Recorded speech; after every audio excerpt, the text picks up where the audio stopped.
नमस्कार दोस्तों, स्वागत है एक बार फिर से आप सभी का स्काई एजुकेट के यूट्यूब चैनल पर और मैं हूं आपके साथ एसके कटारिया। तो प्यारे साथियों, हिंदी शिक्षण विधियों की अपनी जो वीडियो सीरीज चल रही थी उसी वीडियो सीरीज का ये अगला भाग है। इससे पहले हम हिंदी की शिक्षण विधियों के 8 भाग देख चुके हैं और ये है इसका 9वां भाग और इसमें हम चर्चा करने वाले हैं भाषा शिक्षण के उपागमों पर। तो चलिए बिना समय गवाए वीडियो को शुरू करते हैं।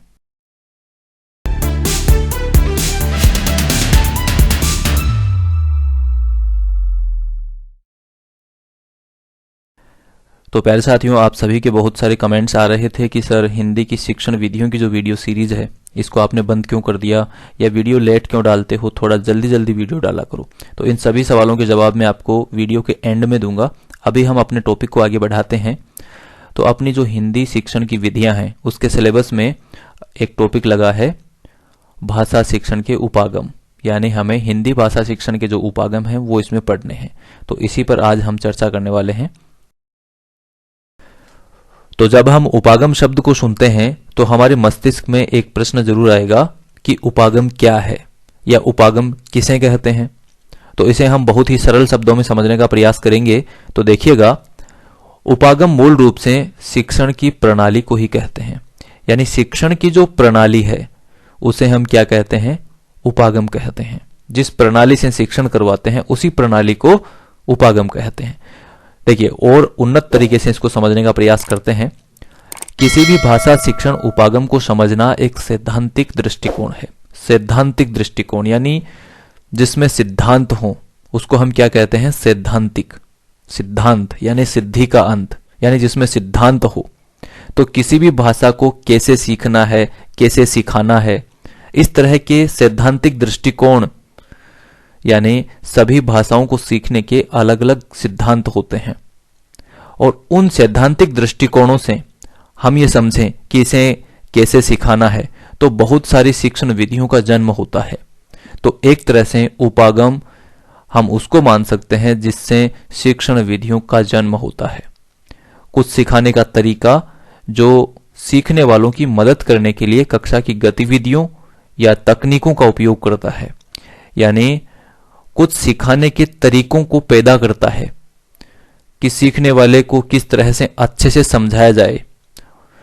तो उसके लिए सिखाने वाले की मदद करता है। कक्षा की गतिविधियों को चलाने के लिए तकनीकों का उपयोग करता है, वह क्या है, उपागम है, जिसे हम इंग्लिश में अप्रोच कहते हैं। इसको हम उदाहरण से समझेंगे तो आपके अच्छे से समझ में आ जाएगा।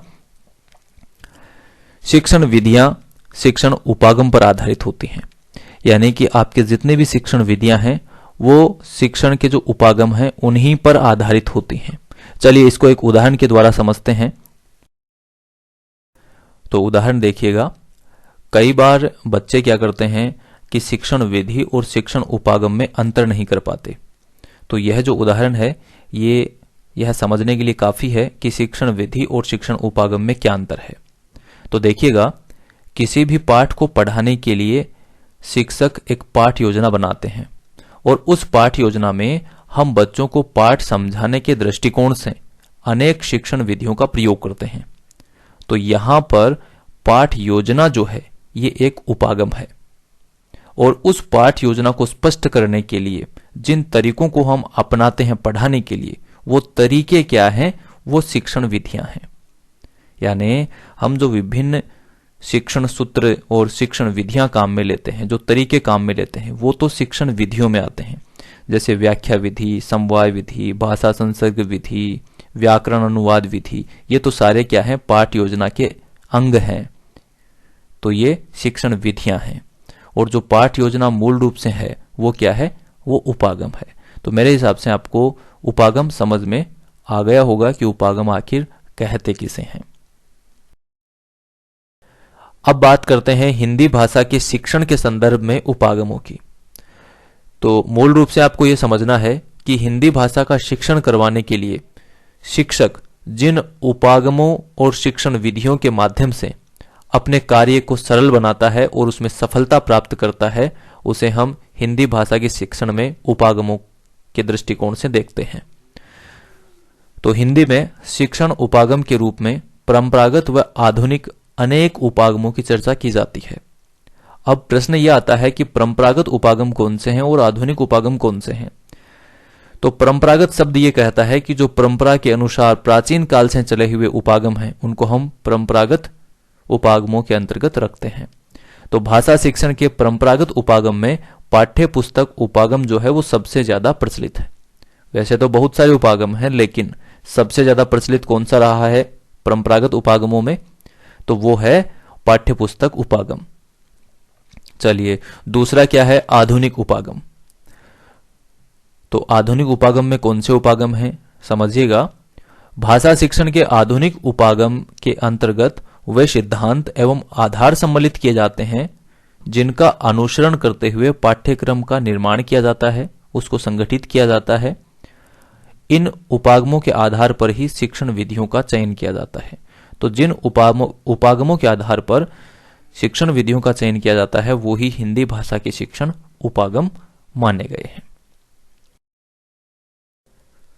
तो मूल रूप से आपको ये समझ में आ गया होगा कि आखिर उपागम क्या है। अगर आपको कोई भी डाउट है तो आप निसंकोच कमेंट करके पूछ सकते हो।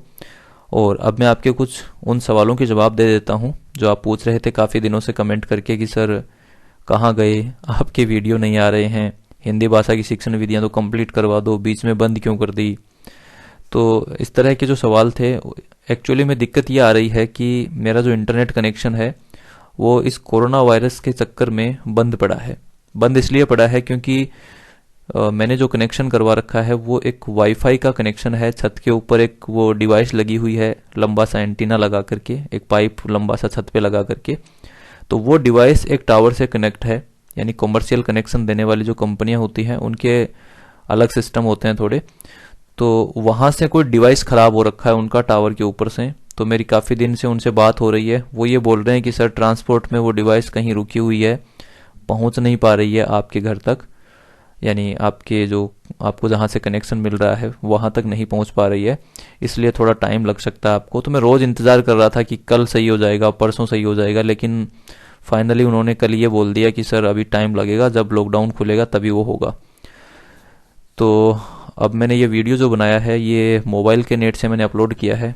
दिक्कत ये है कि यहाँ मोबाइल वाला जो इंटरनेट है वो बहुत स्लो चलता है, तो वीडियो अपलोडिंग में सारी दिक्कत ही दिक्कत आती है, इसलिए नहीं कर पा रहा था। तो अभी मैं कोशिश करूँगा कैसे भी कि कोई इंटरनेट की व्यवस्था जल्दी ही जैसे भी हो जाए तो आपको पूरे वीडियो कंटिन्यू मिलेंगे। और मैं अभी तैयार कर रहा हूँ मैटर इसका, अभी अपलोड नहीं कर पा रहा हूँ तो मैं एक साथ तैयार कर रहा हूँ पूरा मैटर। तो जैसे ही इंटरनेट चालू होगा मैं पूरे के पूरे वीडियो आपको क्रमशः है दिन में 2 या 3 या ज़्यादा भी नहीं तो कम से कम एक वीडियो तो डेली का दूंगा ही दूंगा। तो आपकी शिक्षण विधियां जितनी भी हैं हिंदी की कंप्लीट करवा दूंगा। संस्कृत की टेस्ट सीरीज जो रनिंग में है उसको भी कंप्लीट करवाएंगे। सामाजिक अध्ययन की भी शुरू कर दी है, 2 वीडियो उसमें भी अपलोड कर दिए हैं, वो भी कंप्लीट करेंगे। और संस्कृत की शिक्षण विधियां जो हैं वो वैसे थ्योरेटिकल रूप से कंप्लीट हो चुकी हैं, उसकी एक पीडीएफ बनाई हुई है, पीडीएफ भी बनाई हुई है जो आपको मिल जाएगी अपने टेलीग्राम ग्रुप में। और उसकी एक प्लेलिस्ट भी बनाई हुई है, तो वो प्लेलिस्ट आपको अपने चैनल पर मिलेगी।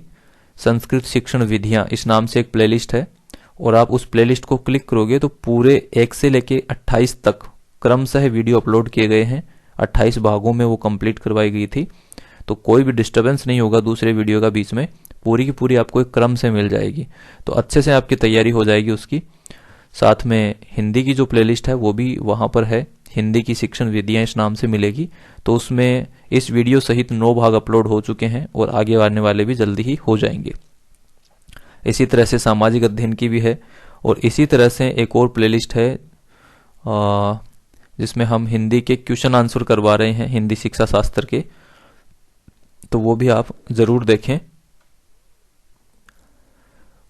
तो मूल रूप से मैं ये कहना चाह रहा हूँ कि जैसे ही इंटरनेट वगैरह की समस्या खत्म होती है आपको पूरी की पूरी वीडियो सीरीज वगैरह सारी की सारी मिल जाएगी रनिंग में।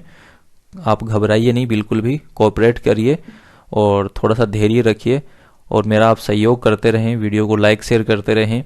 अगर आप अच्छे से रिस्पॉन्स देते हैं, वीडियो पर अच्छे व्यूज़ आते हैं, अच्छे अगर आपके कमेंट्स आते हैं, आपके सुझाव आते हैं, तो मैं इसको कंटिन्यू रखूँगा, बिल्कुल भी बंद नहीं करूँगा, और आपको सारी शिक्षण सामग्री जो है वो मेरे द्वारा मिलती रहेगी। बस यही प्रयास रहेगा मेरा, और आप लोगों से यही उम्मीद रहेगी कि आप इसको शेयर ज़रूर करेंगे। तो इस वीडियो के लिए इतना ही। अगर आपने चैनल को सब्सक्राइब नहीं किया है तो सब्सक्राइब कर सकते हैं। मैं मिलूंगा आपसे नेक्स्ट वीडियो के साथ। तब तक के लिए नमस्कार। जय हिंद, जय भारत।